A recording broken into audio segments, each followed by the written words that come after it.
ख्रिस्तामधील प्रियांनो, सलाम. विश्ववाणी परिवाराकडून आम्ही मार्गाकरिता प्रकाश कार्यक्रमात आपले सहर्ष स्वागत करीत आहोत.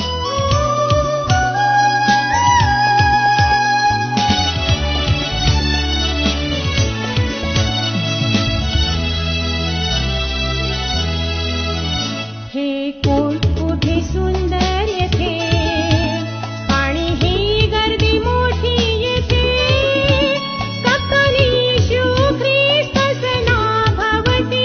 हे कोण उभे सुंदर येथे, हे कोण उभे सुंदर येथे.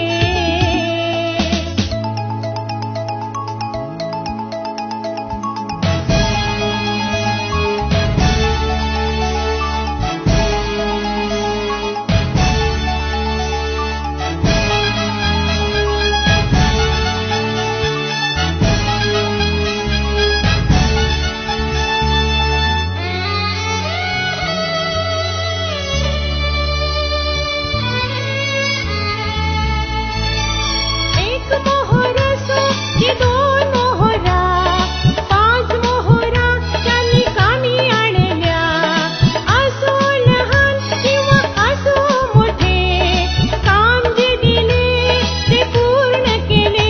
हे कोण उभे सुंदर येथे, आणि ही गर्दी मोठी येथे, सकलीषु ख्रिस्तस नाभवती.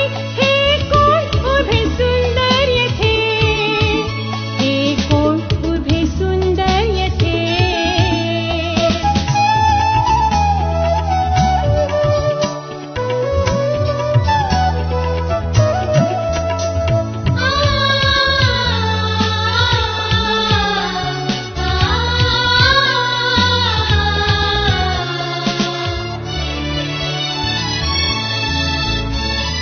एकाकी पडत आणि त्रासामध्ये लाजरस समान. आजच्या मननाकरिता देवाचे वचन, दुसरा इतिहास अध्याय 15, 10 ते 15 ही वचने. दुसरा इतिहास अध्याय 15, 10 ते 15 ही वचने. आसाच्या कारकिर्दीच्या 15व्या वर्षाच्या 3ऱ्या महिन्यात ते यरुशलेमात एकवट झाले. त्यांनी आणलेल्या लुटीतून 700 बैल व 7,000 शेरडे मेंढरे त्या दिवशी परमेश्वरास अर्पिली. त्यांनी असा करार केला की आम्ही जीवे भावे आपल्या पूर्वजांचा देव परमेश्वर यास शरण जाऊ. लहान असो की थोर असो, स्त्री असो की पुरुष असो, जो कोणी इस्रायलाचा देव परमेश्वर यास शरण जाणार नाही याचा वध व्हावा. त्यांनी जयघोष करून आणि कर्णे व रणशिंगे वाजवून उच्च स्वराने परमेश्वरासमक्ष शपथ वाहिली. सर्व यहुदी लोक आनबाग करून हर्षभरीत झाले. त्यांनी मनपूर्वक शपथ वाहिली. ते मोठ्या उत्कंठेने त्यास शरण गेले आणि तो त्यास पावला. परमेश्वराने त्यास चोहोकडून स्वास्थ्य दिले. देवा पासलेल्या वचनाद्वारे आपला आजचा दिवस आशीर्वादित करो. प्रिय प्रभूच्या सर्वसमर्थी नावाला धन्यवाद असो. देवबापाने पुन्हा एकदा ही सुंदर संधी आम्हा प्रत्येकांच्या आयुष्याला दिली. आजचे वाचलेले शास्त्र भाग, दुसरे इतिहास 15 अध्याय. या वचनामध्ये आपण राजा आसा याच्या समयातील घटना पाहतो आहोत. आणि या वचनामध्ये आपल्याला संदेष्टा अजय हा आसा यहुदा व बिन्यामीन लोकांना सांगताना दिसतो आहे.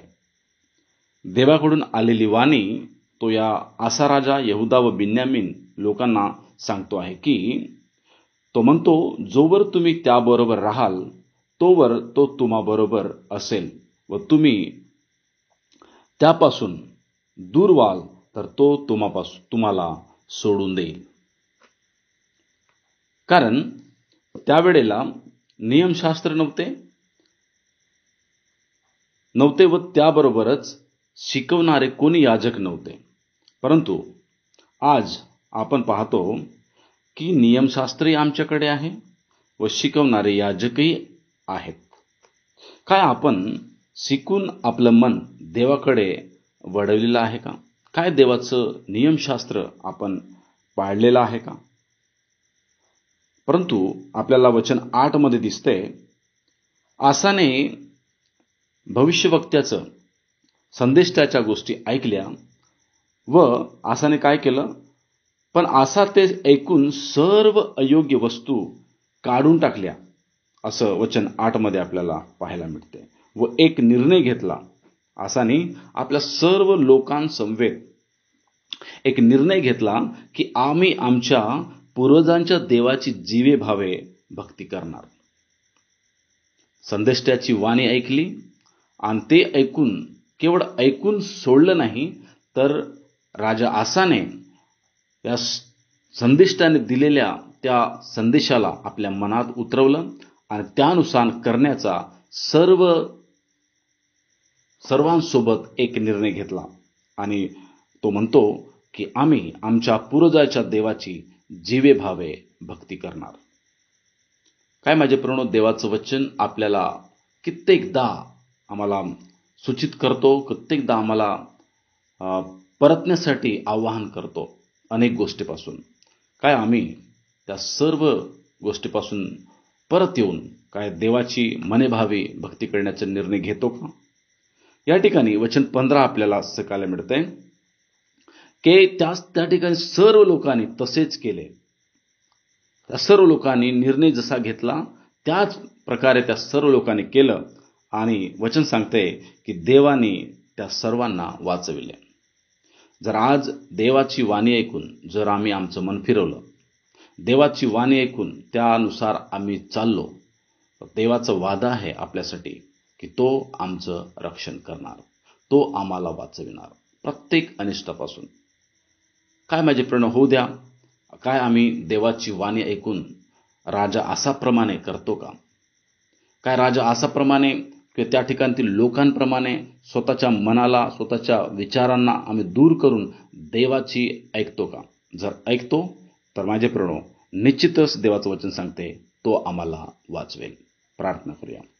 देवा, धन्यवाद या सुंदर वचनाकरवी प्रभू आमच्याशी बोललस आणि राजा आसा यांच्या जीवनाच्या द्वारे तू आमच्याशी आम्हाला शिकवलंस, याबद्दल धन्यवाद. सर्व महिमा तुला देतो. येशू प्रभूच्या नावात प्रार्थना केली म्हणून ऐक. आमेन.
माझ्या दुःखात माझे सांत्वन हे आहे की तुझे वचन मला नवजीवन देते.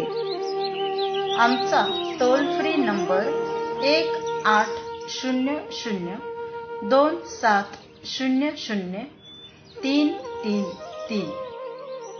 आम्ही आपणासाठी या नंबरवर प्रार्थना करण्यास उपलब्ध आहोत. धन्यवाद.